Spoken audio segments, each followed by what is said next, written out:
Karen, oh, Got it. and Karen Burgess, who's our region advisor, who will be joining us soon, and our esteemed guests. So our theme for today is leaning forward, skills, insight, and courage.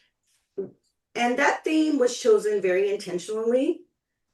Leading forward doesn't mean that we have everything figured out. It means stepping up anyway. It means building skills while we're using them, gaining insight while we're still learning, and having the courage to raise your hand sometimes before you feel ready.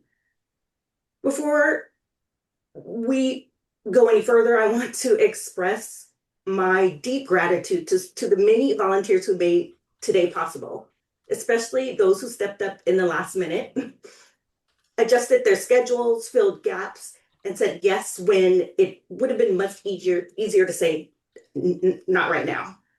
Like many of you, I balance Toastmasters leadership alongside a full-time job, and I can honestly say this event would not exist without the generosity, flexibility, and commitment of our volunteers. Leadership is never a solo act, and today is a beautiful example of that truth in action. And this morning isn't about equipping you. Oh, well, this morning is about equipping you, whether you're a brand new club officer or returning leader, or someone quietly considering your next step. You'll hear practical skills, gain fresh perspective, and I hope leave with renewed confidence in your ability to lead right where you are. And as we talk about leading forward, I want to plant a small seed. Toastmasters thrives because leaders step into roles that not because they're perfectly ready. It's because they're willing to grow. If at any point today you find yourself thinking, I could do that someday, I invite you to lean into that thought, ask questions, get curious. Perhaps you want to be the next TLI dean or the next generation of leaders. It is already among us. And thank you for being here again, and thank you for serving, and thank you for leading forward. So let's begin. Before I turn things over to our district trio, I just want a quick snapshot of how the morning will go. We'll begin with opening remarks and a set of lightning talks to get us thinking and energized. From there, we'll move into club officer training, followed by a short break. We'll then reconvene for our keynote, optional breakout sessions, and close with a brief district update. With that, it's my pleasure to introduce the leaders who will officially open TLI today. Who goes first? It's Having me. our district director, Jeffrey Young. Thank you, Tiffany. And of course, as always, breathe. That was a wonderful opening speech. And I think that leading up is my slogan for the year. And you have definitely led the way this morning. I want to take a moment to make sure that everyone has their sound working and their name set up for later, because we'll be giving you the ability to move yourself, and it helps make this faster. But I have a quick few announcements. Of course, welcome folks who joined us this morning, and we will try to get you out of here before 1 p.m. Pacific, schedule permitting. The schedule has been put into the chat yet again. And three things I want to mention is Monday, there is an incentives meeting for those of you who are part of District 57. Any way that you can help to give club visibility is a good one. The conference is all the way out May 16th, more or less set there. It's the end of our year 257. We'll have a location for you soon, hopefully. We are looking at some final sites, but we haven't signed a contract just yet. And also, for those of you who are interested in helping or being in the contest, there's a bunch of contest meetings coming up in the very near future. Watch for next week's digest for more information. And Other than that, I have more things to say, but it'll be during my lightning talk. I'd like to pass things along to our program quality director, Maureen. Thank you so much, Jeff. Good morning, everyone. Happy to be here. And Jeff had mentioned one of the things that I was going to say, so that will make my portion just a little bit shorter. We were talking about how the training will go and so forth, and that we're close to the conference. The other thing here is that for today, we have a couple of different options. If you're an experienced officer and thinking that I can't sit through that slide deck again, we'll have another option for you. Stay tuned for that. And in addition, be sure to fill out the survey form, and I'm looking forward to sharing more information about the conference. We will have our kickoff meeting next week for those who are already on our team. Interested in helping? Let me know. Please reach out to Maureen at d57tm.org. Thank you. And next, I believe I will turn this over to our Club Growth Director, Dennis Dawson. Yes, I am the Club Growth Director. I'm responsible for starting new clubs and bringing in members to Toastmasters District 57. If you work at a location that's got 150 or more employees, let us know. That's a great place to start a new Toastmasters club. Also, a lot of places had a Toastmasters club prior to COVID, and they closed due to the out-of-office restrictions. We can start those clubs back up again. So if you would like to renew your Toastmasters club, get in contact with either me or our club extension chair, Deborah Weiner, and we will do our very best to bring that club to life. One other thing I want to mention, a lot of clubs sort of by default will cancel their meetings in December because of the holidays. Well, not everyone celebrates Christmas or Hanukkah, and not everybody celebrates at the same time. If your meeting is on the weekend, New Year's and Christmas are in the middle of the week this year. So don't assume that you have to cancel your meetings. Ask your club if people are still going to be around and would like to meet. It's also a great time if you've got people visiting from visiting your family. Bring them to the Toastmasters meeting. You've been talking about Toastmasters to them for years. Now's your opportunity to actually sucker them into joining. So drag them along by the ears.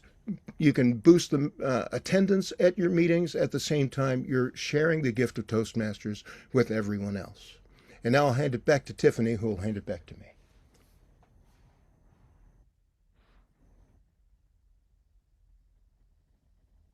And Tiffany, you are on mute. There you go. Yes, I'm trying to unmute myself. Thank you so much, Dennis. And now we'll go into our lightning talks, and I will turn the meeting back over to Dennis, who will be introducing our speakers.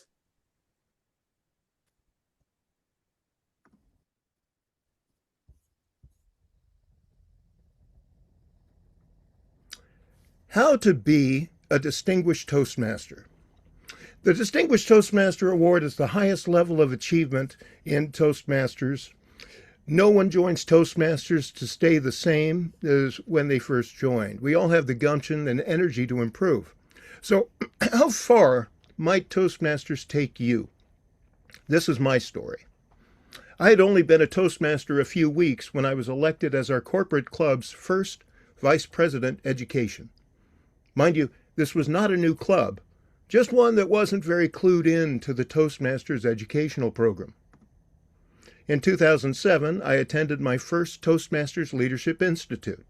At that event, I saw Brendan Murphy give a presentation about the Distinguished Club program. It was the first time I saw a distinguished Toastmaster in action. I knew then that I wanted to be a DTM as well. I knew I needed to be involved outside my home club. I tried to enter a contest, but couldn't find any information. The division director finally told me when and where the area contest would be held. Well, I won the contest, but I asked, how does one become an area director? Because I didn't want other people to deal with the same hassle I'd just been through. I was told that you essentially have to volunteer, and you will likely be appointed. So I volunteered to be the next area director.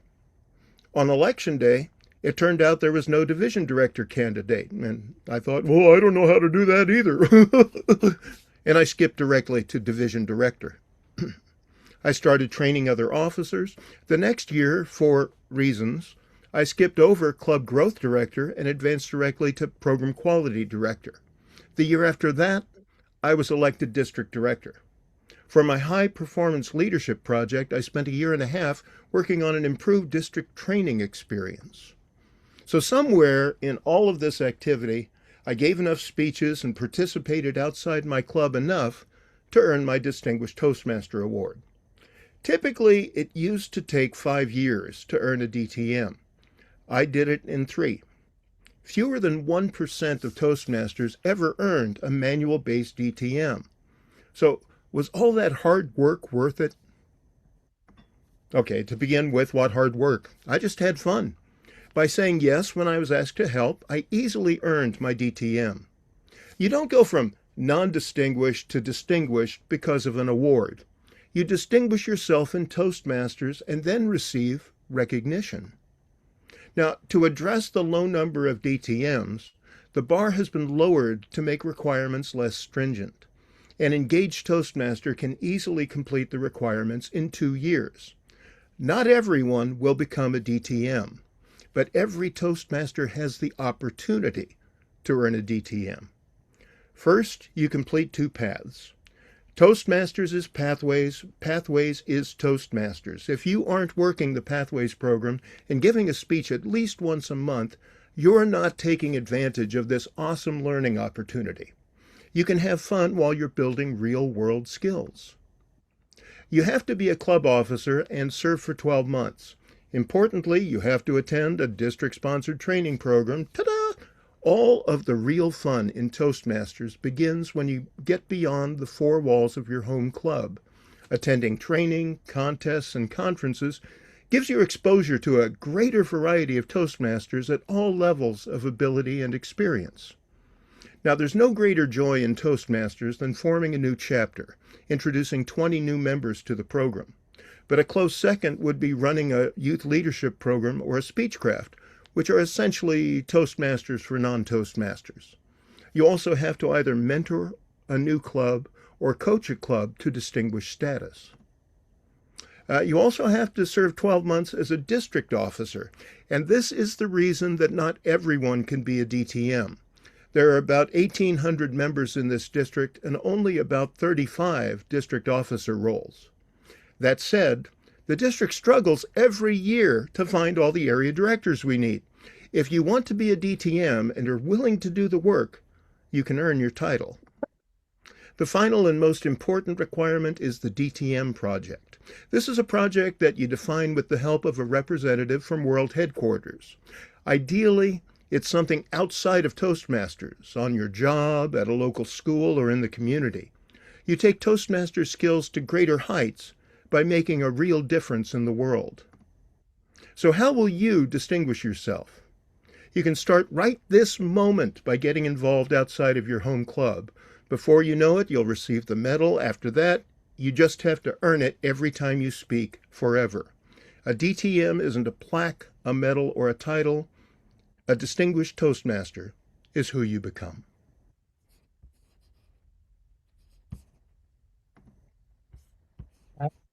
Dennis? Yes. Thank you. And our next speaker will be Jeff Young, our district director. Okay. See my screen? Good. Fellow Toastmasters, honored guests, visitors from District 4 and other districts. What is Leading Up all about? It's my slogan for 2025 to 2026, and there are 2 words that hold a lot of meaning, like a bucket of possibilities. But first, I want to talk a little bit about how we got here. When I started my second year in the trio as program quality director, I thought I'd slowly coast through the duties of being district director for the year. Instead, it ended up being more like this at first, and for a little while, we started looking a lot like this. And so those of you watching might wonder, who in their right mind would want to do this sort of thing? That's where you come in. Have you ever seen a situation where an underqualified person is put in charge of a group? Have you ever come up with a better idea on how to run things, but nobody listens to you? How can you get there when nobody gives you the chance? You do it in Toastmasters first. We provide opportunities. If you thought Toastmasters is just about being good at speeches, you're only getting half the benefit. One of the Toastmasters taglines is, "Where leaders are made." You might have seen some of us running for office last year. You might have seen some of us running away from running for office this year. But when you do that, you're running away from opportunity. We're offering you a job for free. This year's volunteers are next year's leaders. So what's in it for you? Every year we face the same problems in Toastmasters. Low membership, starting new clubs, giving pathway speeches, finding people to do contests. But clearly, we survive every year. And clearly, we still have problems. Whenever we get new people in, we get a fresh set of eyes, a different set of ideas. Sometimes the same ideas work too. Sometimes it's a matter of finishing what someone else started before. We aren't in this alone unless we try and do this all alone. And with the district this big and getting bigger next year, we can't and shouldn't be. Daniel Was, Division A Director, hi Daniel, said something that inspired this talk. He said, "I live on a mountain. I make no promises." But yet, he shows up and steps up, just the same. It's not about the promises you make. It's about the routes that you take to get them done. Sometimes leading up is climbing when everything looks down. Sometimes leading up is pitching in when there's a giant pile of things to do. Sometimes leading up is starting something when nobody is doing anything. Except, you might want to check first. I've discovered I'm bad at doing things when nobody's watching. I like to lead by example, but I also like stuff to get done. And my father taught me one very unhelpful lesson. If you want something done, do it yourself. But what I was missing was giving other people a chance to help, to be of service, to volunteer, to give them the same opportunities I had. You see, when I see a hole, I jump in. I don't expect people to follow me in. But it also meant that I started doing things that I wasn't qualified to do, learn things on the fly, and yes, made mistakes. When it was me, and only me, that was fine. But it's not just me that's at stake here. And I will be the first person to admit that there are people who do stuff better than I do. How can I ask you to lead up without a direction and a map? Where do we even start? First, you show up. It starts with knowing what you want. It comes with knowing what you can do and what you want to learn how to do.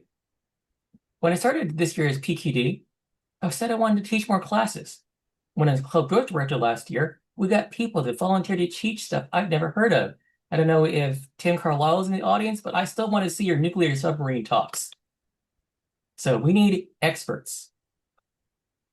If you want to teach something, let us know. If you want to learn something, let us know. That makes all of us lead up by learning up. And let's face it, I could definitely use someone to help me get more organized. So can Tiffany and Charles Heron, who has volunteered to be our co-conference chair. And also Dennis needs help starting new clubs, as he mentioned, and Brendan needs coaches before New Year's Day. The deadline for being a club coach is December 31st if you want credit by June, by the way. And it's not too early to think about being an area director for next year. Even just being club president or VPE. Something leading up is asking yourself, what's next and what now? Now is when you decide that, yes, you do, in fact, want to lead up.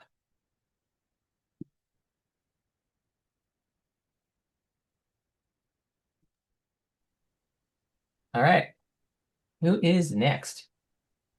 Jeff, next I am proud to introduce Tashaki Ford, who is a great leader in my Laugh Lovers Club, but also a great leader in Rotary. Tashaki, take it away. Thank you, Dennis. Today I'm talking about leading through influence. What makes someone a great leader? Answer, leadership is the art of getting someone to do something you want done because they want to do it, or because you bribe them with donuts. We're going to cover a lot today because even influence needs a roadmap. Otherwise, we're just wandering influencers. First, know these three concepts.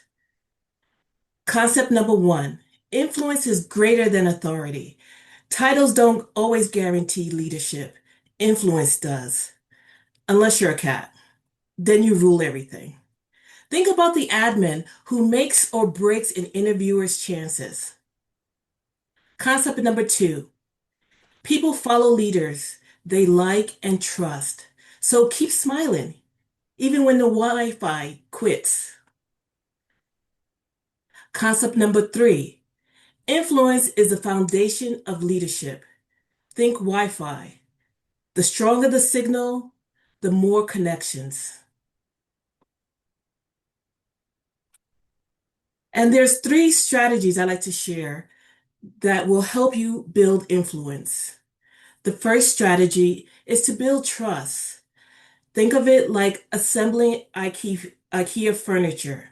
It takes patience, effort, and sometimes a few confusing instructions. But once it's built, it's solid, supports everything you do. Trust is the foundation that makes influence possible. Strategy number two, listen actively. And if you don't know what that's like, pretend you're a therapist, but without the hourly rate. And the third strategy I'd like to share is empathy really matters. It's the secret ingredients that turns from authority into influence. When you understand what people need, you build trust and loyalty. Empathy helps you lead through connection, not just control. Unless you're dealing with printers, then they have no feelings, only error codes. And the benefits of this is more collaboration, less drama. When trust and empathy leads the way, team works together instead of against each other. It's smoother, faster, and way more productive. Think Netflix without the cliffhanger. No surprises, just a great experience from start to finish. But there will be challenges along the way. People resist influence, like cats resisting bath. Prepare for some scratches and judgmental stares. It takes time, patience, and a Jedi level interpersonal skills to win them over. There's always, but there are ways to overcome these challenges. If those don't, if these don't work, then remember that chocolate and compliments works for most humans, especially me. Here are some actionable tips. Influence is like seasoning. It enhances everything when used right. Sprinkle it gently to add flavor to your leadership, but don't overdo it, or it will overpower the dish. The goal is balance, enough to make people want more, not enough to make them push the plate away. And we have various examples of leadership. District leaders have inspired, none of them were paid a salary or have money to pay their team wages. Another example is Gandhi. If his influence could is if he could influence every millions of people without a TikTok account, so can you. The key takeaway is influence is greater than authority. Titles may open doors, but influence gets people to talk through them. It's about trust, connection, and credibility, not just power. Unless you're a toddler, of course. They have ultimate power over everyone in the room without saying a word. So go forth and influence. And remember, leadership is like a joke. Timing is everything. Thank you, Tashaki. My holiday gift to everyone in attendance, as I said, I was definitely impressed on my very first TLI when I saw Brendan Murphy speak, and I shall now give you that same gift when Brendan has figured out how to start his slides. Presenter view. Maybe. You see your notes? Nope. Okay, you clicked the wrong thing. Again. Basically, put it in presenter view first before you start sharing. Then you share the screen. Gotcha. Hold on just a second. Modern technology here. Apologize, You got everybody. 27 seconds. Yeah, gotcha. Let's see here. Brendan didn't use slides in that very impressive presentation he gave 18 years ago. Okay. There we go. All right. Now we're coming into it. Look out now, world.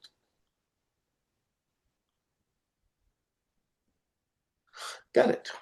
Is it looking good, Jeff? Nice. Thank you so much, Mr. Toastmaster and fellow Toastmasters leaders. As you know, people can drop all sorts of things when planning is skipped. The purpose of planning is to make leaders more future-oriented while enabling them to coordinate decisions and reinforce goals by following 6 steps. Step 1, determine goals. A goal is a clearly written statement that communicates what you want to achieve. It specifies what and when, but not why or how. As an example, you start a nonprofit with the goal to deliver toys to nice children everywhere on the 25th of December. Now you're ready for step 2, establish strategies. Here you identify how you will achieve the goal by listing the specific steps or tasks that must be taken. To continue with the example, you'll need to identify the worthy recipients and the right toys for them. After these 2 tasks, you'll need to create, package, and deliver the toys. Now, you need to set a timetable. Priorities and scheduling are critical to planning. Make a list of tasks according to their urgencies and establish deadlines for completion of each. In this case, you would sequence the creation of the toy list and then the creation of the toys to be completed in advance of the 25th, with the packaging happening right up to takeoff. Now you're ready to assign responsibilities. Delegate tasks to your team. Be clear what you want each person to do. Consider the various skills each person can bring to the project and assign people to the tasks where their skills will be useful. Obviously, for your goal, you'll need to make sure any wannabe dentists are left out of the toy making process. You and your team should also take the step to anticipate obstacles. Leaders anticipate problems and turn them into possibilities. Often, obstacles motivate the team to think more creatively and work harder.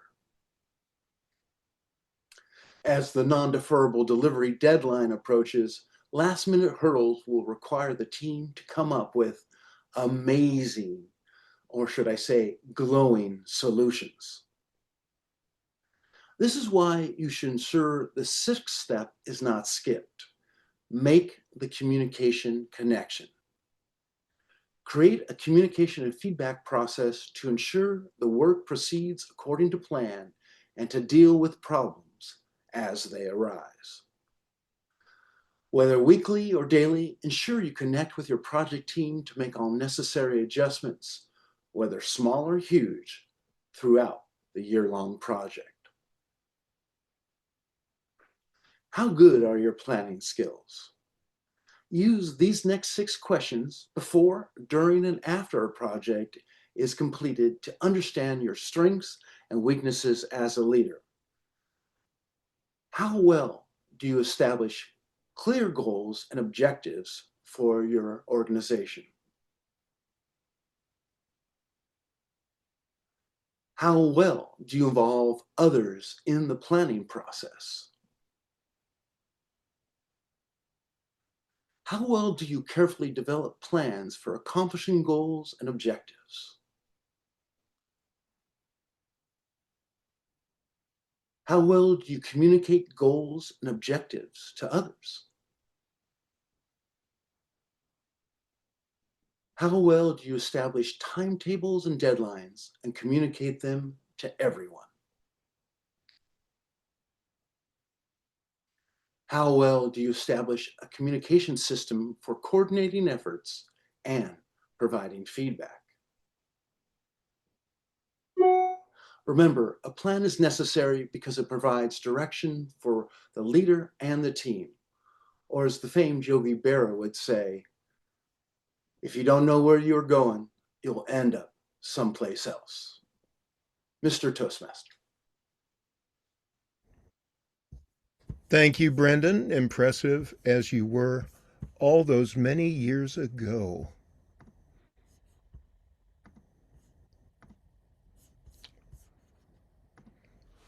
And to cap it off, I would like to talk about building a second brain. My previous company wanted me to come into the office at least 3 days a week.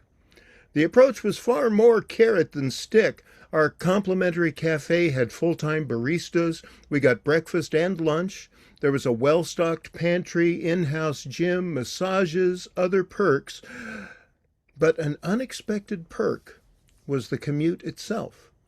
It afforded me 2 hours a day to read or write while riding BART to and from San Francisco. I read over 20 books last summer. One book that had a profound impact on my life is Building a Second Brain by Tiago Forte. I know what you're thinking. Why would Dennis need a second brain if he doesn't use the first one? Good point. But like most people, my own thoughts can get in the way when I'm trying to focus on a task in front of me. The point of the second brain is to enable me to use my first one better. The truth is, there's a lot of stuff cluttering up my thought process. All the input from social media, email, Slack messages, and the other sources can be overwhelming. A second brain is a way to capture information that might be useful and put it someplace where I know I can find it. I use my second brain for storage and retrieval. This frees my primary brain for creativity and finding new insights. I don't want to lose anything. It might be valuable, but I also don't want to think about everything at once, lest the information become overwhelming. Now, you are almost certainly already using some of the techniques he describes. I was. But if I'm more intentional about how I capture and store my information, I can use it to my advantage. Tiago Forte recommends what he calls the PARA method. It's a consistent, low-touch way of keeping information organized without organization becoming another chore. PARA stands for Projects, Areas, Resources, and Archives. To get started, you just move everything on your computer into Archives. It's not lost, it's still organized using whatever method you've been using, but it's out of the way. Next, you can pull out the information for the other parafolders. You can have an inbox to store items while deciding where they should go. Projects are things you're actively working on that have a clear outcome and a due date. Areas are your ongoing responsibilities that don't have due dates. Resources are bits of information, articles, memes, and photos that aren't immediately applicable, but for whatever reason, they resonate with you. You might use them in a future project or read them for your own entertainment. Archives is where you put anything that is completed or put on indefinite hold. You can always find the information again if you need it. Now, I have the same folders on my computer, my Kindle Scribe, and on my smartphone. I don't link the information between the devices, it's not the same, but I know where to look for my information, regardless of the device I'm using. Now, Tiago Forte was inspired to write his book by the classic book Getting Things Done by David Allen. Allen recommends a shift in perspective where instead of writing a to-do list with outcomes, like stick to my diet, I write a list of specific actions, like cook a large pot of lentils today for lunches the rest of the week. I write down all of the things that are weighing on my mind. I prioritize them, then focus on completing specific actions that advance the larger project. I don't fret or get distracted by other tasks because I won't forget them. I know that I'm working on the right things at the right time. Another tip I picked up, the writer Ernest Hemingway, at the end of each work session, would take a moment to jot down what was going to happen next in his story so that he didn't have to read over what he'd done or guess at what he had in mind. He could just pick up where he left off. I write myself notes about the next action I'll take to make progress on a project when I finish my work for the day, so that I know exactly where to pick up next time. The project might sit idle for days or weeks, but I'm able to jump right back in because I made notes about the next step. So if your first brain isn't firing on all cylinders the way you'd like, consider building a second brain to remove some of the burden and tune up your primary brain. Those are our lightning talks. Thank you so much for your attention. Back to you, Tiffany. Thank you so much, Dennis. What a wonderful set of presentations. I learned a lot. And with that, we're going to move into our training blocks. So I'm going to open up the rooms. Thank you, Jeff. Thank you, everyone. I hope you guys had a good break and good training blocks earlier. So now we're going to have our keynote. It is my pleasure to introduce Distinguished Toastmasters and Region 1 Advisor, Karen Burgess. She became a member of Toastmasters in 2000, joining District 42 in Alberta and Saskatchewan, Canada. A retired purchasing agent with experience in both the oil industry and window manufacturing sector, she found that her involvement in Toastmasters greatly strengthened her communication skills that helped her build strong, productive relationships with both suppliers and customers throughout her career. Today, she joins us to explore what holds us back from stepping into leadership and how we can move forward with greater confidence. Please join me in welcoming Karen Burgess, Region 1 Advisor, presenting her keynote, From Fearful to Fearless in Leadership. From Fearful to Fearless in Leadership, Karen Burgess, Region Advisor. Thank you very much, Tiffany. It's great to be here today. I've been working with your district leaders for the past 6 months, getting to know them. And so they asked me to deliver a keynote on leadership because it seems like we have a difficult time finding succession in leadership. So I have a question. Have you ever turned down an opportunity? And not because you couldn't do it, but because it was something inside just whispered, well, what if I fail? Well, maybe it was a leadership role. Maybe it was a project, or maybe it was just simply speaking up in a meeting. That little whisper, that quiet hesitation, that's leadership fear. And I can speak from my own experience that many years ago, when I was a wee little girl, I was in a room full of adults at a music appreciation session at the YMCA. And the music started and it went da da da da da da da da. And then they stopped and they said, does anybody know what that is? And I went, oh, me. I put my hand up and I said, sugar frosted flakes. And the room bust out into laughter. And I looked at my mother and I tugged on her sweater and I said, Mom, I was right. And they laughed even more because I was right. I just didn't have the framework. And so from that point on, putting my hand up was always one of those things that I'm not sure I want to do. So when we look at leadership, we often think it means weakness, but in truth, fear is that sign that something important is at stake. And it's a signal that growth is just kind of knocking at your door. So what is leadership fear? Anybody got any ideas? Let's see some things put into the chat. Let me get my chat open, I guess. I don't have it open. Where is it? Where's my chat? We have failing. Oh, there it looking is. so far. There you go. Okay, you got There it. we go. There we go. Yep. The box just didn't want to come up. So, what have we got? Fear of failure, imposter syndrome, fear of being misunderstood. Nobody would take you seriously. An invitation to walk through fear. Well, guys, I don't need to tell you anything more because you just nailed it. I can just go home now. But truthfully, let's talk more.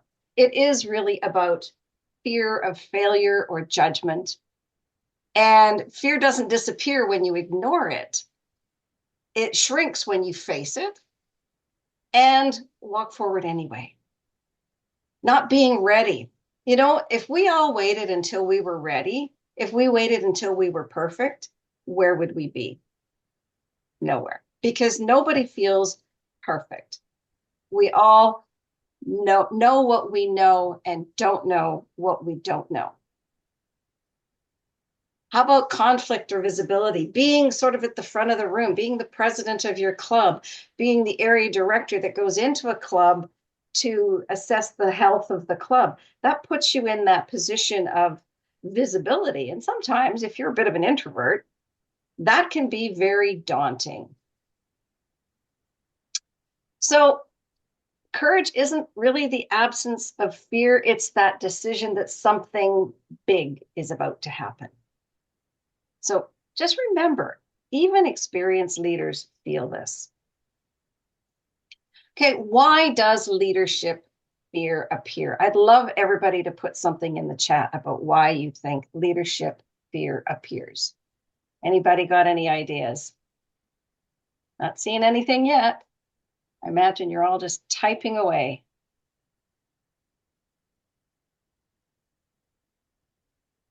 Okay, fear of being misunderstood, not accepted. You don't want to let people down, doing something you don't know how to do. Fear of perception, lack of confidence. You have a lot of stake. I might fall on my face. Oh my God, we all feel that, don't we? And that fear of failure. Did I miss anything? I used to feel like standing up to be counted in and counted on was like risking letting people down. Absolutely. Absolutely. And when we take these jobs on, you know, oftentimes we feel very much like we are letting people down if we're not doing the job that the job description details. Well, let me tell you my little story. When I joined Toastmasters, I just wanted to be a public speaker. I wanted to be a television news reporter. And so I got into the speaking circuit and I spoke and I spoke and I spoke and I spoke, and it never really got me anywhere. And then one day I did the area director role. It was a governor back then. And I went, oh, and by the time I got to the end of that year, I went, now I know what I'm doing. But I did the best job I could all through that year. And did I make mistakes? And did I have a few missteps? Absolutely. But that's what Toastmasters is all about. This is that playground that we get to practice, make mistakes, fall down, get up, and keep moving forward. Because when you fall down, you've already made progress because you fell forward. You stand up and you look behind yourself and you can see there's progress. And progress doesn't necessarily hit you right at that moment, because for me, it was like the full year later, I looked at my year and I went, wow, what a difference. What a difference in me.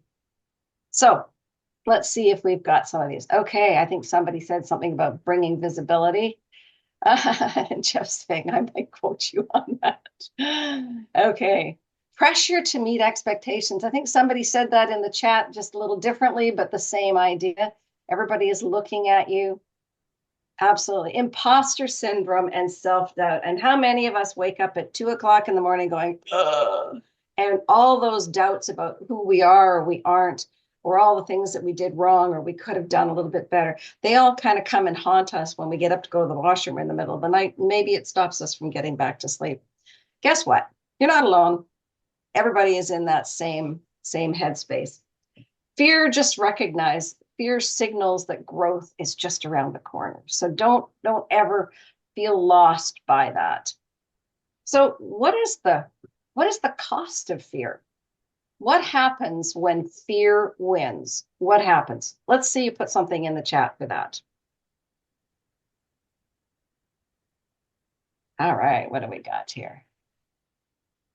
Oops. Let's see this move. Come on, move for me. There we go. You are stuck, possibilities, and you lose an opportunity. No growth, stuck, missed opportunities, no growth, missed opportunity, right? Reputation. Wow, that's a big one for sure, right? Because we feel like that's a very important piece. Loss of confidence too. Your voice, your ideas and voices may not be heard. And then that uncertainty, no potential to lead, disengagement, self-limitation, paralyzed, and you don't do anything. You see, I love asking you, the audience, why you feel the fear in leadership, because I only know my own story. But there is, how many of you online today? There's close to 100, if not more. You all have your own feelings, and so you can share that with other people, and you are also going to be able to share how we can reframe that. Oh, I was worried about leading folks with more expertise. I did it anyway. Good for you, Kate. Now I lean in and reap their feedback. Absolutely. I've been being mentored by a past international president for 5 years. And the first year I was the program quality director and I didn't have a clue what I was doing. And she mentored me through that. And I was on a call with her the other day and I said, you know, I had to go ahead and do a talk for a district visit that I was at. And I remember saying to you at one point that one day I want to be able to get up with you, or get up in front of an audience with just a couple of scratch notes and be able to deliver a topic. And this particular occasion, last week it was, I discovered when I got to the meeting that what I thought they wanted me to speak on wasn't what they wanted me to speak on. And I had to then make it up on the fly. So I used the original plan and I just revamped it like that. I couldn't have done that 20 years ago or 25 years ago. So it is something that the more we practice, the easier it gets for us. Okay, and then there's also, I think we saw people saying that there's that untapped leadership potential. So, you know, looking at what happens when fear happens is that we hesitate, we overthink, and we miss those opportunities that could have changed us. And where better to do it than in Toastmasters, where this is the playground that we get to play in. But also remember that organizations lose who you work for. They've lost that potential. Teams lose direction, and people lose confidence. Fear just doesn't hold back individuals. It sometimes can hold back entire communities. And you think about, you know, most of us here are parents or our siblings or have neighbors or have colleagues. Everything that we do in life has a leadership component to it. Even taking your dog for a walk, you're leading the dog. Well, hopefully, if you're a good owner, the dog isn't leading you. They're usually in front, but hopefully you're leading that dog as well. So let's take a look at reframing fear. So let's take a look at shifting from what if I fail to what if I learn? And ask, what if I learn? Fear doesn't disappear when you ignore it. It shrinks when you face it, you name it, and walk forward anyway. So acknowledge that fear. And then finally, courage is fear moving forward. All right, let's take a look at some strategies to overcome fear. Anybody got any ideas about how we can overcome that fear? I saw Kate moved forward anyway. So Kate, what have you got to say? Yeah, absolutely. I see several people saying overthinking is what holds us back. Just face it. Absolutely. Thank you, Savitha. And close your eyes and just do it. And in the words of Sandra Nunez, she's our past international director. She gave a speech at one of our conferences. She said, I've learned to say yes and figure the rest out later. And here's a little tip for you. If you really want to get into leadership, I recommend this book here because this book here is called The Ideal Team Player. And it talks about how you need to be. You need to be, number one, hungry to want to do something. You need to be humble enough to not bring your ego into it. And you need to be people smart so that you can understand how to work with people.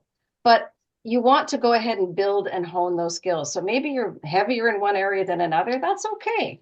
Read this book. It's a wonderful book. It's by Patrick Lencioni. I'm a big fan. And you will find that when you understand humility and hunger and that people smart, that it will help you to kind of overcome some of the fears that you might have. So what do we got? Join Toastmasters, the fear of being criticized, focus on goals, find out how others did it, read about best practices for doing it. Growth happens in discomfort. Yes. Practice saying yes as often as possible. And visualize success when you achieve your goal. I think we've all done visualization exercises when we want to lose 10 pounds and we visualize that skinnier version of ourselves. And this is the same thing. It's just a leadership aspect. So that's the first step is I would suggest embracing that vulnerability. All right. When you embrace vulnerability, you can admit that you don't know everything, and that's okay. You know, I've been in Toastmasters 26 years, and I still keep running into people who know more about that Toastmaster website than I do. And I'm just like sucking it up like a sponge, like I was a 6-month Toastmaster, because I find that the information is so valuable. And they love sharing it. It makes them feel good because they recognize that they know something more than you. So keep that in mind. And admitting that you don't know something builds trust, not weakness. People do not expect perfect. They follow real, not perfect. All right, second, what else do you think we could do to overcome fear? Give me something else. I think somebody said, reading about best practices. There we go. Ask for help. Ask for a mentor. Even if you're the secretary or the sergeant at arms of your club, those are leadership roles that are not way out in front like the president. Well, the sergeant at arms is because he's there all the time. But those are opportunities where you can get a mentor to help you work the best practices for those particular roles. So never think that you're smart enough that you don't need one. And being vulnerable enough to admit that a mentor would help you move forward is a great thing to do. Yeah, journal about it. I like that, Steve. That's great. And then take the first step. Start with your strengths. Speak, lead on something you know you can do, and take baby steps. Oh, I like that. What is that? Atomic Habits by James Clear. What a great book. Okay, imagine yourself succeeding to create positive mental patterns. Absolutely. All right, so building that circle is the next point that I wanted to talk about, and that is getting that mentor and building a team of people that are of like mind. And quite often we find in club officer events that somebody will build a WhatsApp chat for the VPPRs or for the presidents. And that's a great way of being able to find those best practices that other leaders that have taken on the same role can help you with. Everybody has some great ideas.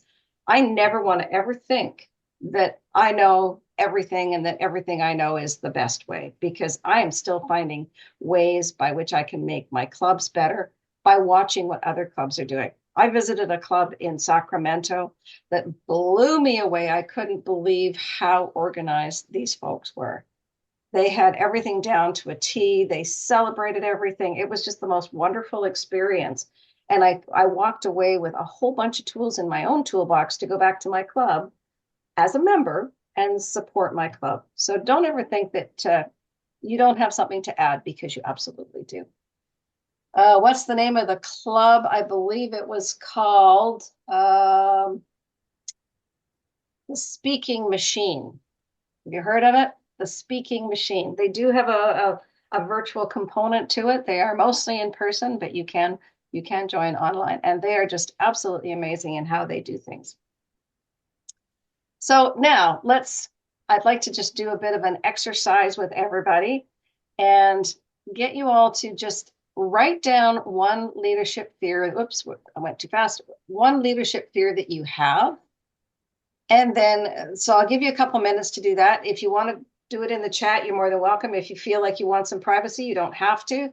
That's not the end all be all, but I would love to see some people put some things into the chat, and we'll see where that leads for us.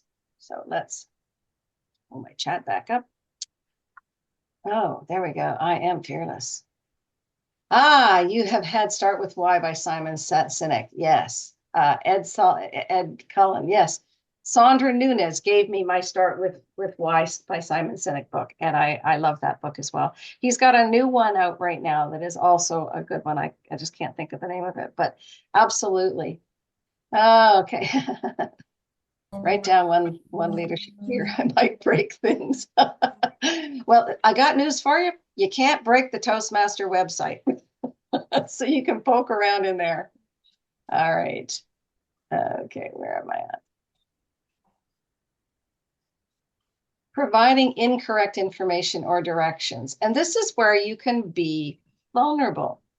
If you discover that you've given somebody the wrong information, pick up the phone, call them and go, you know what? I'm a student leader, and I realized that I gave you incorrect information. And I just wanted to correct that and let you know that, hey, I'm not perfect. I'm doing the best I can, but this is the information and this is where you find it. So don't ever worry. I've given lots of bad information out because I didn't know. I felt it in my heart, but I didn't know. So we're not expecting everybody to be perfect. All right. Okay, no one will follow me. You'd be surprised at how people will follow you. And failing the crew, you're only failing the crew if you're not trying. That's the deal. If you try, if you're doing the best that you can, if you're putting 100% of your energy into it, then you won't fail. People will be skeptical of my leadership style. Yep, absolutely. I've had that feeling as well. People will be skeptical that I'm the right person for the job. But if not me, then who?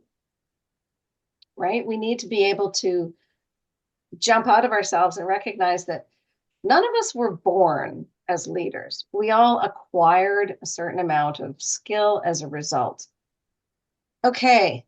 All right. Getting people hurt by my actions and decisions. And there you go. Apologies work. Difficulty maintaining balance and focus. This is a very interesting one because one of the things that I hear a lot is, I have no time. I have no time. And I have this here. So what that really means, it really means I'm not sure the reward is worth the effort. How many people feel that way?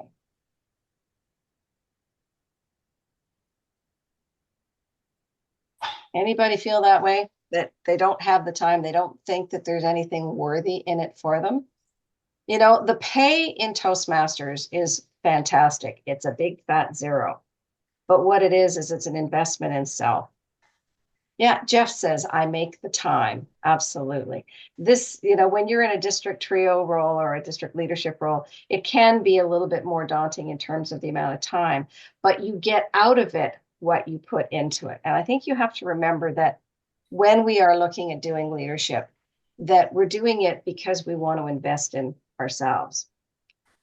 I remember when I was a program quality director and I got to the end of my year and it was COVID. So, you know, we got to April 1st. I got diagnosed with a disease and I had to step down at the end of June. But also we had to then pivot, cancel our conference, get everybody online, finish all our contests, have our DEC meeting and our DCM meeting online. And at the end of the year, I looked back at what I had done and I went, oh my goodness, I didn't know I was supposed to train my area directors and division directors more than once a year. I had no idea. But I've never, ever heard anybody say to me, you were the worst program quality director that we ever had, because I was a student leader. What I did do was, when I had the opportunity to be a district director, I made sure that my leaders had as much information as they needed to do their jobs. You get out what you put in. Absolutely, Travis. Okay, how did it feel? Okay, we're going to try reframing. So let's take the phrase, I'm not ready yet. What it really means is I'm afraid I will fail or look foolish. So let's try reframing that in a positive. Let's see what people can write to reframe that as a positive. I'm afraid I'll look foolish or I'll fail. So let's go. Oh, everybody has a northbound ticket on a northbound train. I love that. Adding our voice to the world symphony. Yes, that's a good one. I like that's very poetic, Joe. Yeah, looking at, okay, I'm not ready yet. I need to research and learn more to be better effective. Can you help me get there? Hey, very good, Jeff. If you're not failing, you're not learning. Good one, Deborah. Toastmasters Club is not a book club. That's right. It's a do club. It's a do club. Very good. Very good. All right. Okay. All right. So I'm going to give you another one here. I don't have enough experience. So what that really means is I'm comparing myself to someone who's further ahead. So how can we reframe that differently? Well, one of them is, I feel like I would be willing to do this after further training and development. Good news, Amanda, when you take on a role, we're all here for club officer training, we train you. But we're the water, you're the horse. You have to come to the water and be willing to drink. And that's where I say that hunger comes in, is that when you come and you're willing to learn, you'll find out about all those resources that are available.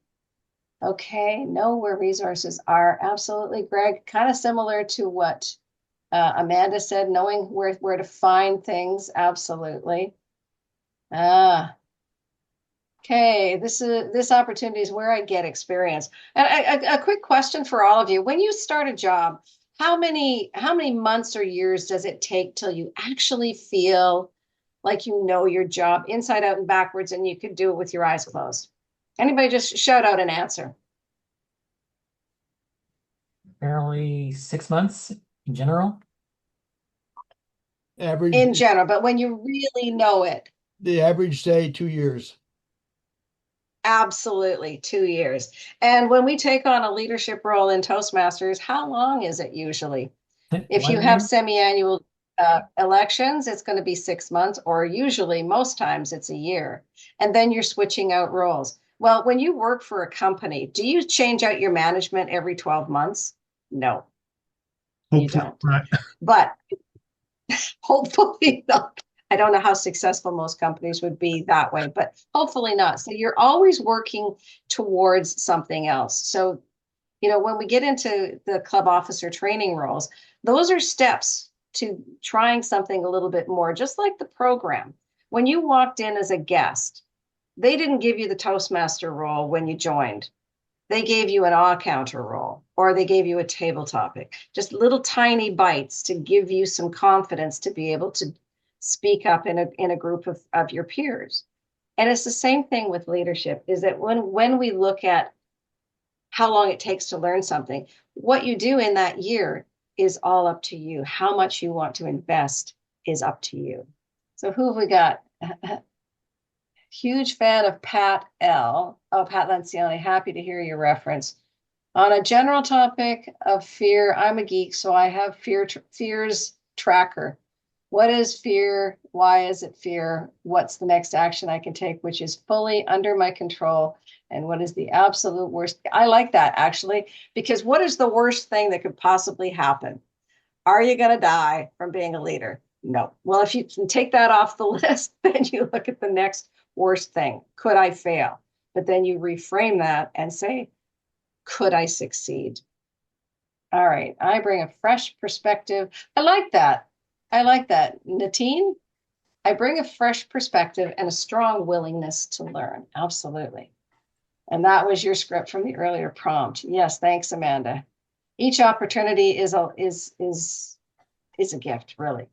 And I love that. I absolutely love that, Deborah, because it is. When we get the opportunity to serve our clubs, that is a gift to us. It is a gift to our club as well, but it is a gift to us to be able to practice that and see the potential in yourself. And like I said, when you finish that year, all of a sudden you look back and go, oh, I've actually moved forward. So that's a great thing. Oh, 12M. What does that mean, Destiny? 12 minutes, most Months, likely. 12 Can you- months. Or 12 months, okay. 12 Oh, months 12 to learn months. my job. Yeah, okay. The thing is, requirements to jobs tend to change. That's true. I like that. Wax on, wax off. Oh, yeah, yeah. Miyagi, the Karate Kid, takes a number of bites to eat an elephant. Yeah, when you look at the elephant and you think, oh my gosh, I have to eat this, it's pretty overwhelming to know where to start. But if you just look at it as one bite at a time, it's a little easier to take a bite. I'm in the path of readiness. I like that. That's great. TM roles train you like in the Karate Kid. Toastmasters is a learning lab where you fall on your face and a member helps you stand back up. Absolutely. This is a learning lab and we are all student leaders. And honestly, when I joined in 2000, I never thought I'd be standing here or sitting here today. But what I did was I kept learning and I kept getting a little bit more confident and a little bit more confident and I kept stepping out and doing things. And I'm an extrovert. So, I mean, you would think it would be easy for me, but it's not. I mean, I'm just like everybody else, is it, taking a chance, putting your hand up and going sugar frosted flakes and having an audience roar and laughter at you. That set me back, even though I was only maybe 4 or 5 at the time, it set me back. And so I had to come back from that. Okay, Toastmasters, could I succeed if I need the SME to provide guidance and support to my lead upon request? SME, I'm not sure what the SME is.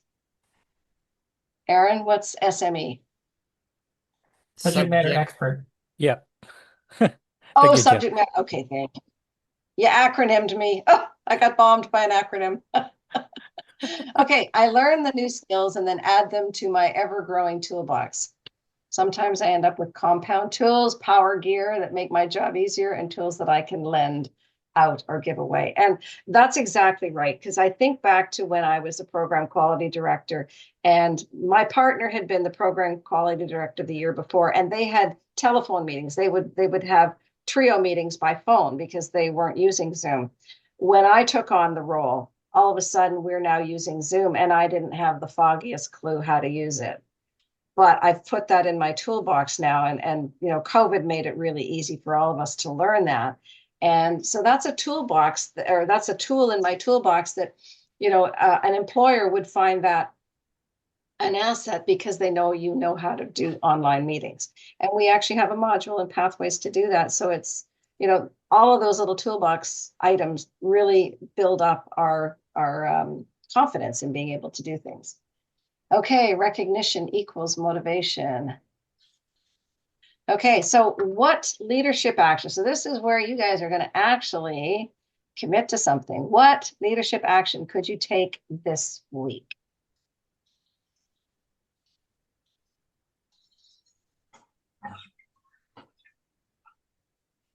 Oh, I'm hearing crickets. Oh, there we go. There we go.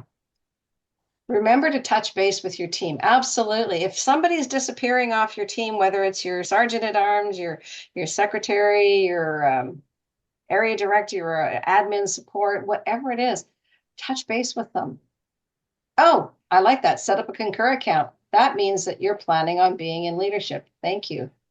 Make the phone call you've been dreading. I think that that's a really important one. Thank you for sharing that, Michael, because I think we've gotten to that stage now with our cell phones that we spend more time either emailing and expecting that the message has been received, or we'll text and we don't hear anything. And so I have a system that I say, pick up the phone, call them. If they don't answer, leave them a message that you're going to follow up with them either by text or by email. Text them. If they don't get back to you within a couple of hours, then you text them again and say, please check your email. I'm sending you an email. And then you follow up with an email. And then you bring it forward a day or two and pick up the phone and call them again. Because when you do that, you start to get some traction. I used to be a tax collector. I bet you all hate me now.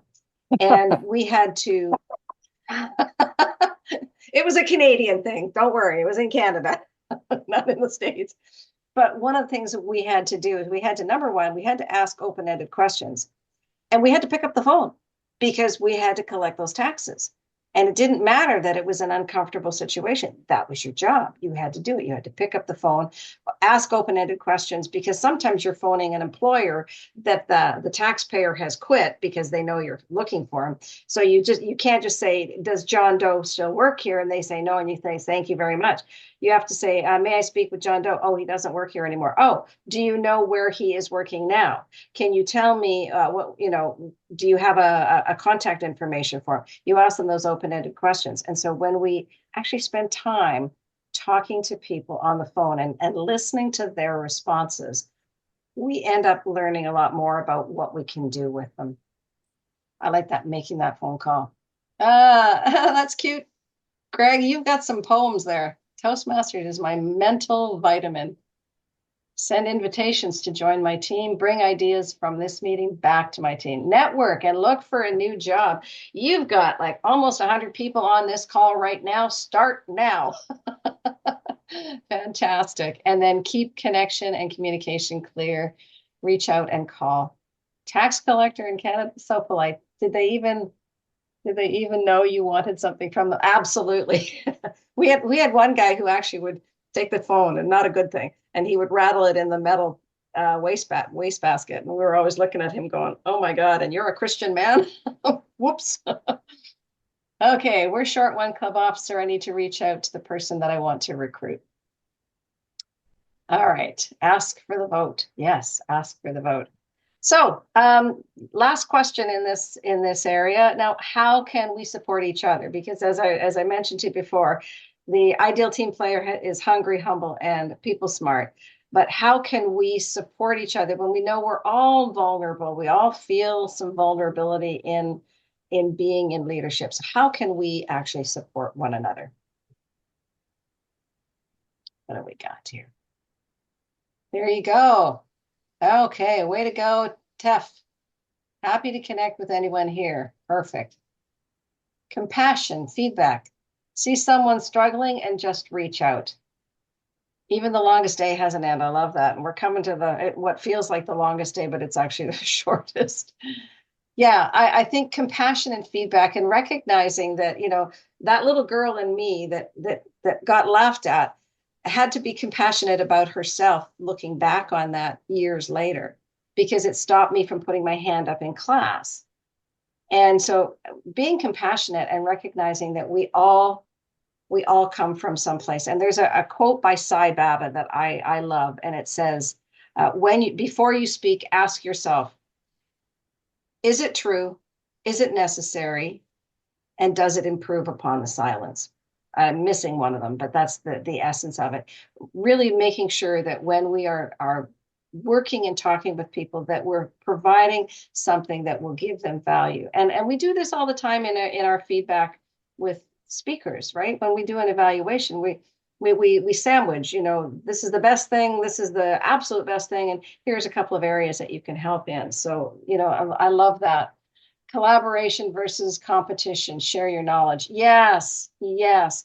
How often have you felt when you've been in a job that somebody doesn't want to train you well enough because they're afraid that you're going to get better than them and take their job?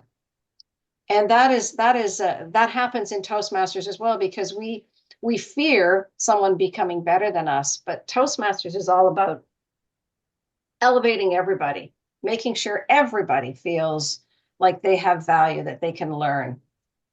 Tell people the gifts, skills, and talents you see in them. Yes.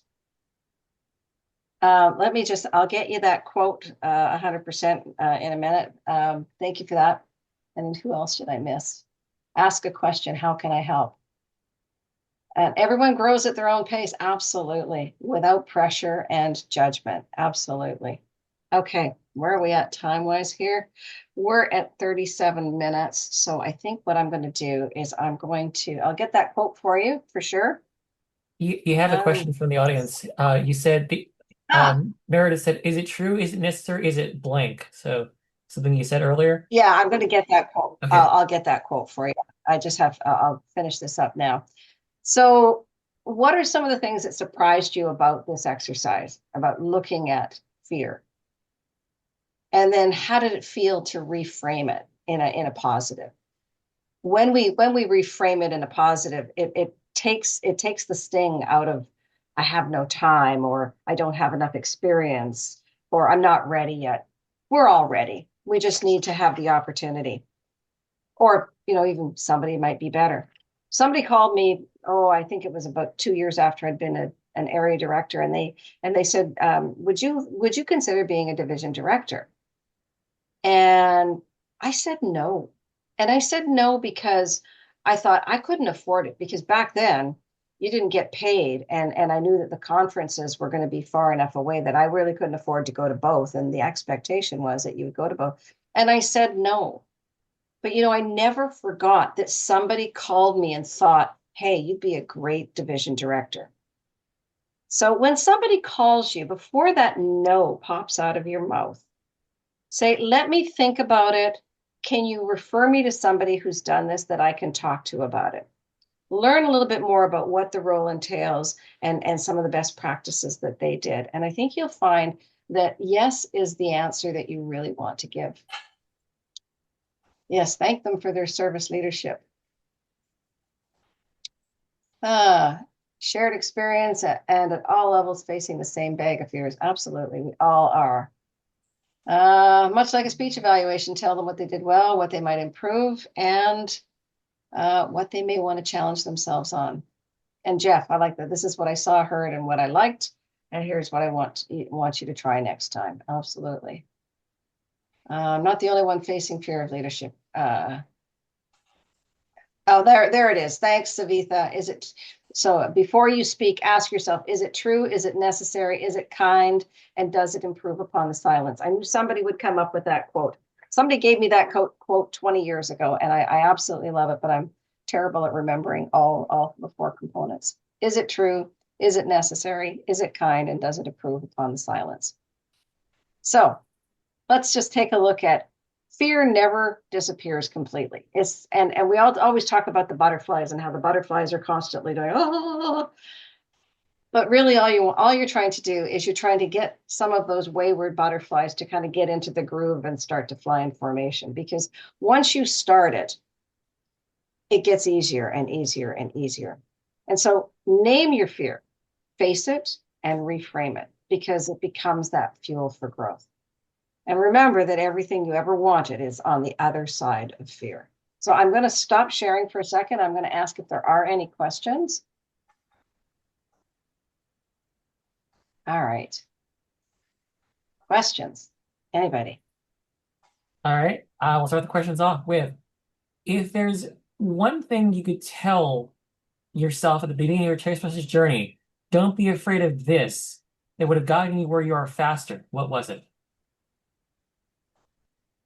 Well, I'm going to go back 10 years before I joined, because the reason I joined was I wanted to be a television news reporter. And while I was in school taking radio and television arts, I had an instructor who told me that I would never make it in television, that I had a face for radio. He didn't say it that way. He said I had a bubble chin and that I'd never make it in television. And I believed him, because I didn't have enough confidence in myself and my ability to be able to push through that, because it was a choice. He was trying to make me to choose this way because he had too many people over here, and that would just be one more person that he'd be training in that area. And I wish I had moved forward with what I wanted to do at that point, because it took me 10 years before I actually joined Toastmasters. So I would have started there. And then when I did finally get into Toastmasters, I was very fortunate to have a mentor that followed me to every contest I was in. He was the one who got me started as the vice president of education 6 months after I started. And he showed me all his best practices, which by the way was paper. It was just on paper, but he had a system, and he showed me his system. And then he kept elevating me and elevating me. And so I would say if there was anything, is that if somebody asks you, would you consider this? Think hard on it and lean towards yes and figure the rest out later. And then as the leader that's making the phone call, ask the person who they are. What do they bring? What things float their boat? What makes them happy? What gives them joy? Because if you can find out what gives them joy, if they're a person that really loves the Pathways program and you're asking them to be an area director, maybe they might be your education chair instead of the area director. Maybe there's somebody that I had this happen to me when I was on the leadership committee. I had this lady, she called me, I want to be an area director. I said, why do you want to be an area director? She goes, well, I want to get my distinguished Toastmaster designation. I said, okay, well, let's learn a little bit about who you are and what you bring. And turns out that her profession was, she was in public relations. And I said, well, we're looking for a public relations manager for our district. Is that something that you might be interested in considering? Because that way you can build a team. The team can support all the various avenues of your marketing role. And she said yes. And she did a phenomenal job. She had 9 people on her team and did an amazing job. So that would be the one message is, as a leader, when you pick up that phone you see somebody that's hungry, that looks like they're interested in taking that step, find out a little bit more about who they are, what they do, what they want to achieve with their work, and find something that suits them rather than just putting them into the box that you need them in. Anybody else? Don't be afraid of networking. Yeah. Yeah, I love that. Steve, don't step away from your dream because of one person's opinion. And I didn't learn that until I heard Craig Valentine giving his speech where he says, your dreams are not for sale. Your dreams are not for sale. And so if you can learn anything from my mistake, don't let people tell you what you can or cannot do. Make sure that you push forward and do what you want to do. All right. Any other questions? We are actually at time, but perfect. Welcome back, everyone. I hope you had a productive breakout session. And now we're going to move into our district realignment update. And our presenters will be Michael Osur and Ed Cullen. And I believe they're the district realignment chairs. And so let me see where they are. Maureen, did you have something? Okay. Okay. So let me. Yeah, Ed is the realignment chair for the new District 205, and Michael is the realignment chair for the new District 206. Okay, got it.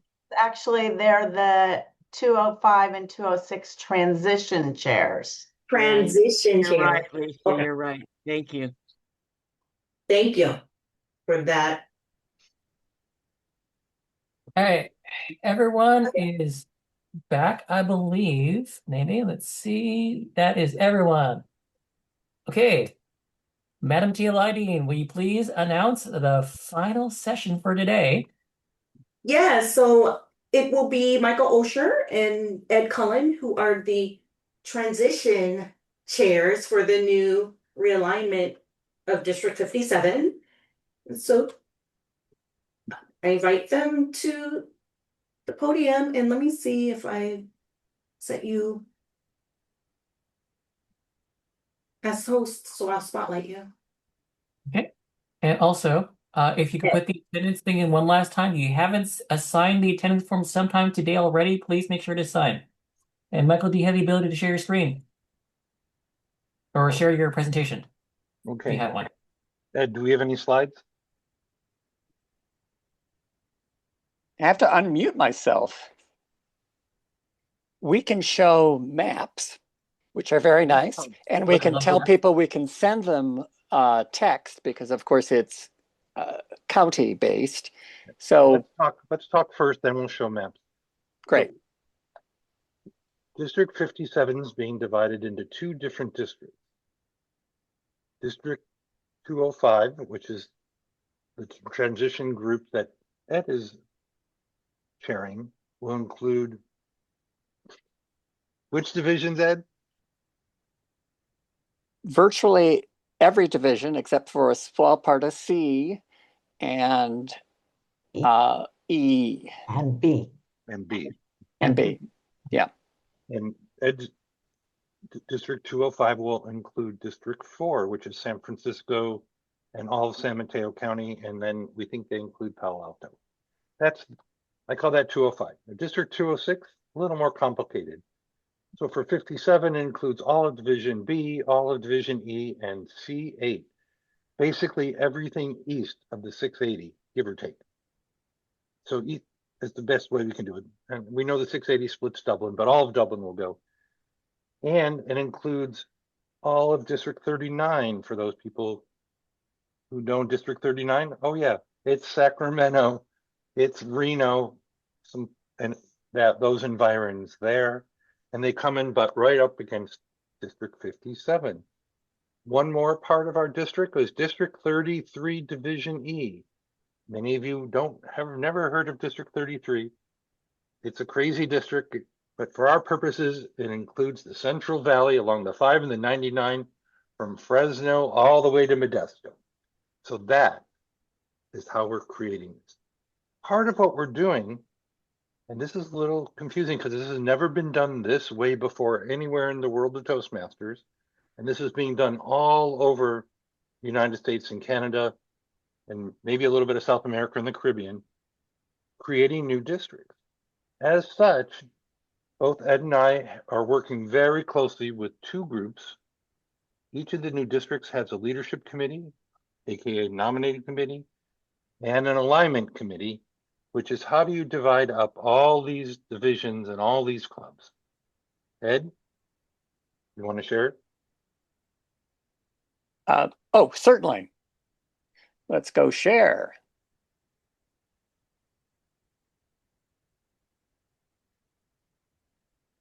This is 205. I'll start there.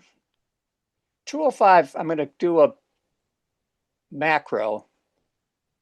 It's going all the way to the Oregon border. We used to say we went all the way to the Oregon border, but we didn't. We had a county up here that belonged to District 7. Ukiah, Cloverdale, all these wonderful things. Santa Rosa has lots and lots of clubs. So let's go enlarge this. Hold on. Nope. There we go. As you can see, there are lots of clubs in Santa Rosa. There are lots of clubs in Fremont. And there are a ton of clubs in Oakland. You can see the split between 206 and 205 in this. So let's make it a little bigger. The part of 205 that we may not know as well is over here in what is currently District 4. Plenty of clubs, plenty of clubs, plenty of clubs. Of course, we have all those wonderful Oakland clubs. I will, of course, send this map to anybody who is attending. Will we show 206 now, Ed? Yes. Well, I have to move this little thing to get to 206.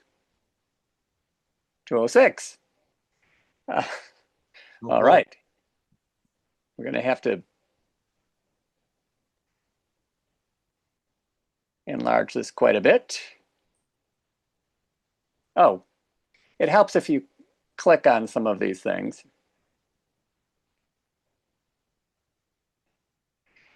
So as we said, a part of C, B, and E, these are District 57 clubs that are going to 206. Basically, this little loop here. Now that little club in San Francisco, it's probably an online club. It just happens to have that, but you can see that club is Databricks, Or they And don't exist anymore. Okay, and they're it suspended. and it is an online club. Databricks chose District 57 because they wanted to compete in our speech contests. But they're going to 206. This is 33, so we'll go over to Right there. right there. Fresno has lots of clubs, and they go up this way, and they follow along. Let's see. Well, the 5 and 39 and 39 and Well, show us 39 then. 39 and 39 and 39. And what did that do? And so Gave you us can a see lot they of have clubs in Sacramento. It gave us the clubs in the Central Valley that will link so nicely with those clubs from 33. It takes, and then I'm going green to go out a little if I can, to show you just how far over it goes. and then show, if you can show the other direction for us, the border ones. So you'll see that Napa and Benicia will go to 206. And we're going to make this a little bigger again. Our great capital speakers, which is in Benicia, will go to 206. Here we have Napa, and in between we have North Bay. North Bay. All right, enough on the maps for a minute. So we're going to let's talk about the DLCs. So each 205 and 206 will each have their own committees looking for division directors. And I'm really sorry to interrupt you. I think a lot of people did not follow what you just said. I'm looking at the comments and I'm lost. 57 is becoming too. So I'm sorry. I'm just going to stop because I think it would help if we could get some clearance here. I mean, some clarification here. 205, 57 is becoming 205. Most of 57 becomes 205, but the part of 57 that we showed here becomes 206. It's roughly a 70-30 split of clubs. Right.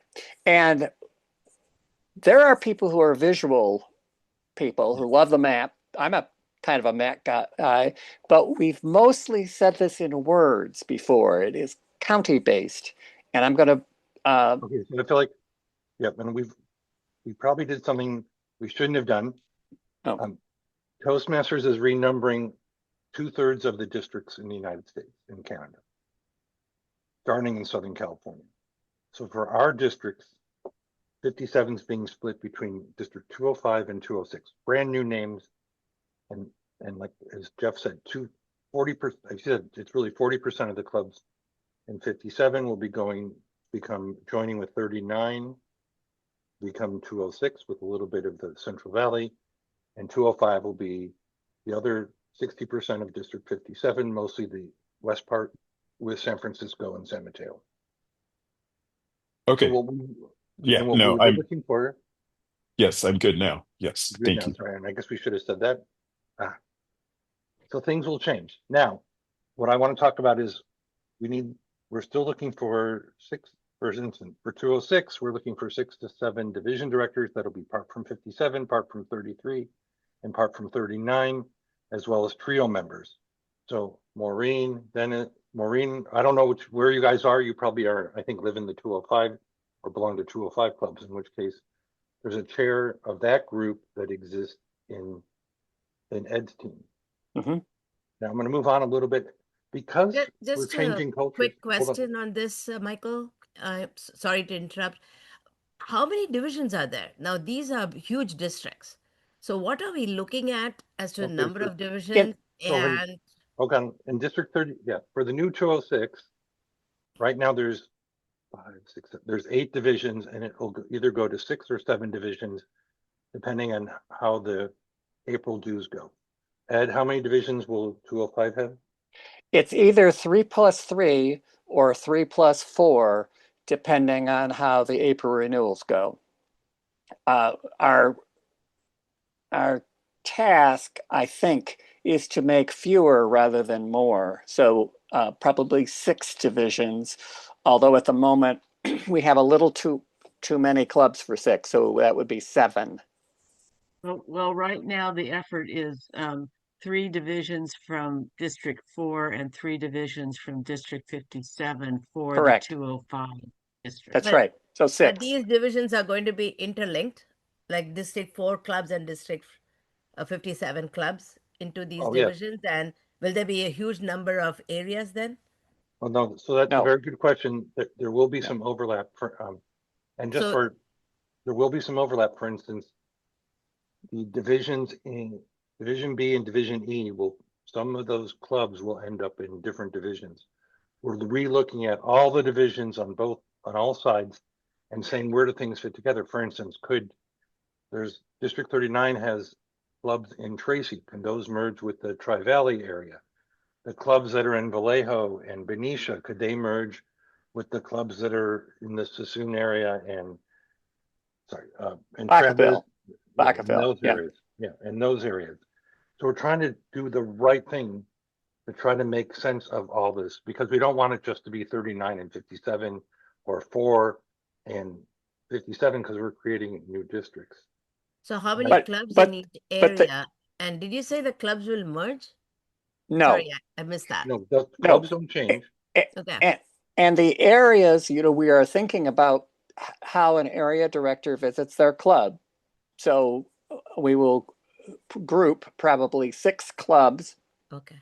and it may not be as different at year to year, but the divisions will be from, as Sally so correctly said, the divisions, well, they will be bigger because we're bigger. However, there was a time when 57 had about the same number of clubs and fewer divisions. We grew over time, and now we're scrunching back, as we have in the last 2 alignments. So, Right. So what happens here as well is all the divisions will get renamed and all the areas will get renamed. Toastmasters is really encouraging a whole clean view. Yes. Now. And numbering will be different, but uniform.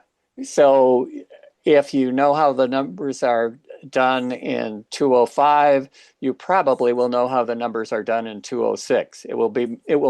We will decide something that makes sense and then spread that out over a variety, not just the 2 districts that we care about, but ones you may not care about, 207, etc. If you care, we all care about 57, and Lisa Fairchild is chairing the alignment committee, and she has representatives from 39, 2 representatives from 57, and a representative from 33, and they're going to be looking at that. So there's a lot of input from all the districts. In addition, someone asked about the leadership committee. That chair is a past district director from Sacramento, and he'll be sending something out in early January about how to declare, what forms to fill out, and which committee. To run for office, you have to be in a club that's either in 205 or 206, and we will publish a list for that in January for everyone to see. And that as long as you're in one of those clubs, then you can run for division director, or if you qualify for the trio. We encourage current trio members to run in their respective areas. Do you have to have been a member of that club for a certain length of time? A club in the district you're running in for a certain length of time, or not? That's a good question, and we're getting clarification on that. With so many changes, happening. And for we have to physically live in California, because we can be members of the club but not be in California. That's in the weeds question. You don't have to live in California. It matters what club you're in. Yes, and the leadership person in 205 is Greg Scott, who you have seen today, And the alignment person in 205 is Dimitri Feldman, who you may not know, but he's very good at what he does. So we have a great team. Both Michael and I have great teams, people who are known to you. Lisa, Greg, and people who aren't known to you, perhaps Dimitri and whatever. So you guys have asked, so there's some good questions about the clubs and how long you have to be a member, because given all the rule changes, we need some clarification because Toastmasters headquarters, this is something new for them. And of course, Greg may know, he has secret answers that none of us have. And just real quick, to answer the kind of question in the chat, the district voted back in September to allow for remote leaders for next year. So yes, if you're not local, you can still apply for a leadership position. We kept the door open for you. So Jeff, we think that's true, and we've asked for clarification. Okay. Because District 4 did that same vote and came up on the other side of the question. So Toastmasters International has to make some decisions. Right. We assume that whatever. So anyway, we don't have that. Okay. Now that's, I just Greg found has that. a question. Greg, you're up. Well, yeah, thank you. Just to clarify, the district leadership for 205 does have an appointed committee, a representative from every division in both what's left of 57 and 4. So you have your representatives in place. It looks like, in talking with Dimitri, it looks like we may be down to from 7 to 6, the way it's starting to pan out. Again, semis will report on that. As far as eligibility, the forms are online. We will be asking probably in early January, making an announcement if you want to run for an elected position in the districts, in this case on 205, it would be for the trio positions or the division directors or the elected positions. Both districts agree on that. None of them appoint or elect area directors. They're both they're all appointed in that state. So we're getting ready and we're poised to get going. It's just like I said, we're waiting for some answers. And as soon as we get on our horses, we're going to ride and just think about the other thing to try to clarify something that may come up.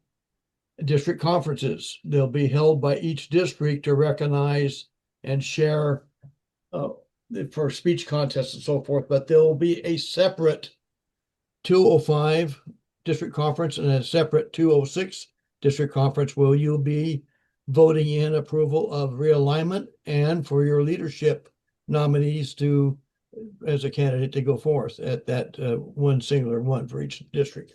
Yeah, quick clarification. Those are business meetings that the new 205 and 206, not conferences, just to clarify.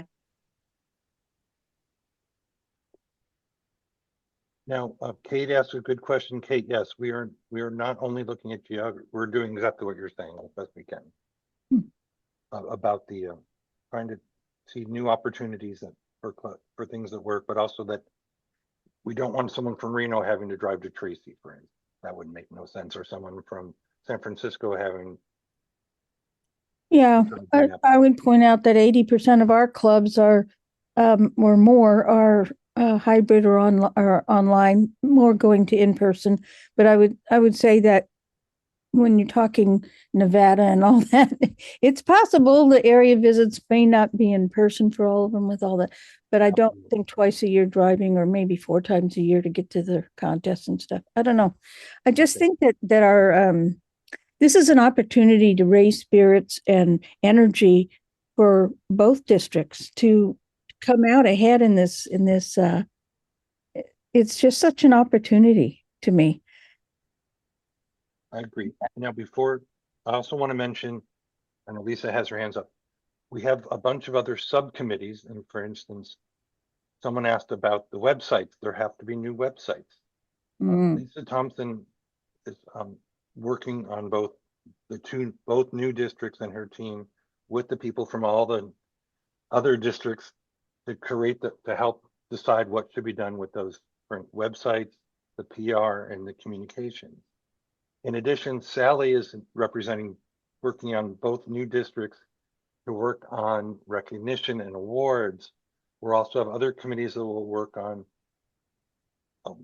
timing, training, TLIs, education programs, and how those will go. So not all those committees are formed yet, but they're all in the process of being formed. And those will get meeting in earnest in January. Karen, you have your hand up and we haven't talked yet. So here's all the preliminary stuff, Karen. Just a heads up.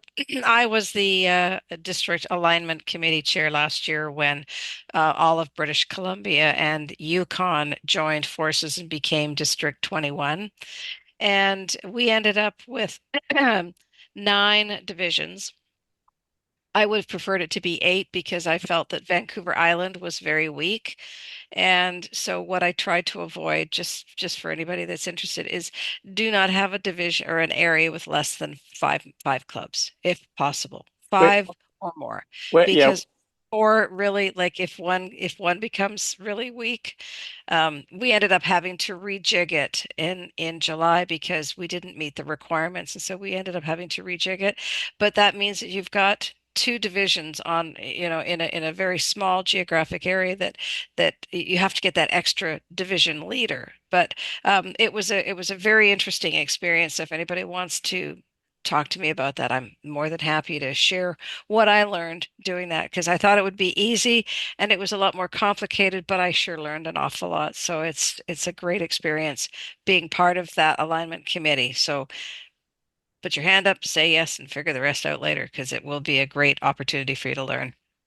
And we have teams, both Michael and I have those teams, and they're filled with good people, some of whom have that perspective. So thanks. Okay, Lisa, did you have something brief? Unmute, Lisa. Am I ever brief enough, Michael? I wanted to point out that Sally had given a wonderful presentation at Deckham. It's on the D57 YouTube channel from September, and that really goes into the why. This is not coming from District 57. This is a headquarters mandate, and as they said, it started in the northwest corner last year, and it's spreading. So it's spread across our country. It's going to be spreading further across the world as we continue.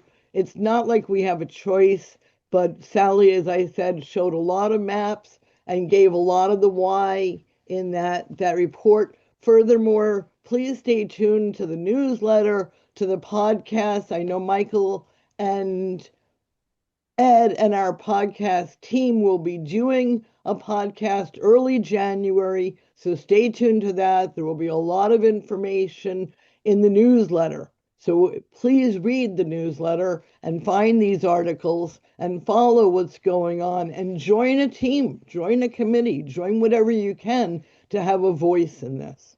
So thank you so much. Thank you, Back Lisa. to you, Michael. Greg, before we go to you, Larry, I want to make sure if you had a question. Unmute. Larry Miller. Thought Scott was next, but he. No, it's okay, but he already spoke. We'll hear from you. Oh. It appears to me, if I'm not sure whether I'm right or wrong, that this is going to create a lot more hybrid clubs and online clubs because of the distance. I mean, I'm sitting here in Benicia, and it goes all the way to Reno. Well, let's say that Jeff wanted to do the annual conference in Fremont versus you doing it in West Sacramento. So anyway, a line had to be drawn. The border areas are always like border areas, and Toastmasters required a certain number of clubs in each of the new districts. So I don't think it'll be more hybrids, and actually we're hoping it'll be less. There'll be more in-person clubs in the end. Our key was to get between 120 and 180 clubs. We started with 4 districts, 7, 39, 57, and 15. it was impossible. Our task was impossible to do given the geography. So we came up with a different solution, and I think it's a pretty good one. We learned from, as Karen said, groups A and B happened before us. So we learned from that. Michael? Yeah, let's not get in the weeds of last year. Okay, Greg, last question. I'm sure they want to cut us off. Yeah, real quick, I realize there's history in both districts, in the new districts. And I'm just curious, when you hand over the boilerplate for the trio to consider what you have to offer as transition chairs, will it include some type of file of history of past district directors, for example, going back to the beginning? And now I know the awards is under Sally, and is she going to have all the recipients of those awards for history? Is that something that's important to our districts? I don't know, but I'm sure you're considering that, or is there a plan for that or a committee? Well, Sally has, I think, 2 different committees, and we'll talk to her about that. Okay. Absolutely. Great idea, Scott. Greg. Aaron? Aaron. Last question is Aaron. Yes. So my question is, so my club will have, actually my division will have 2 different districts, 205 and 206.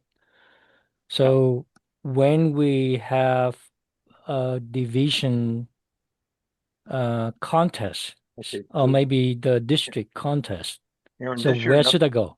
Nothing changes for this year. Okay, thank you. Everything changes on July 1, so don't worry about this year.